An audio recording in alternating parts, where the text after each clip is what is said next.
Welcome back. Bulletin के आगाज में आपको बताएंगे सिफारती महाज पर भारत को बड़ा झटका। वर्ल्ड बैंक का सिंतास मुआहदे पर वाज़ेह मौक़िफ़ सामने आ गया। भारत ने पहलगाम फॉल्स ऑपरेशन के बाद एक तरफा तौर पर सिंतास मुआहदा मुअत्तल करने का ऐलान किया था।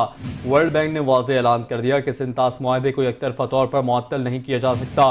वर्ल्ड बैंक के सदर अजय बंगा ने CNBC को हालिया इंटरव्यू में वाज़ेह किया कि मुआहदे को एक तरफा तौर पर मुअत्तल करने की कोई शिक इसमें शामिल नहीं।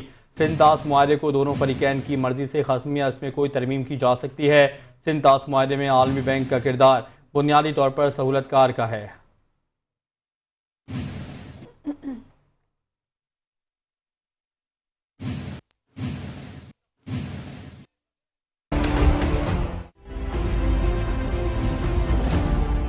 The treaty is not suspended. It's technically called something in abeyance, is how the Indian government worded it. There is no provision in the treaty to allow for suspension, the way it was drawn up. It either needs to be gone or it needs to be replaced by another one. That requires the two countries to want to agree. The World Bank's role is basically that of a facilitator if they disagree, not by us making a decision, but by us being the party that goes through a process to find a neutral expert or an arbitrator court to settle it.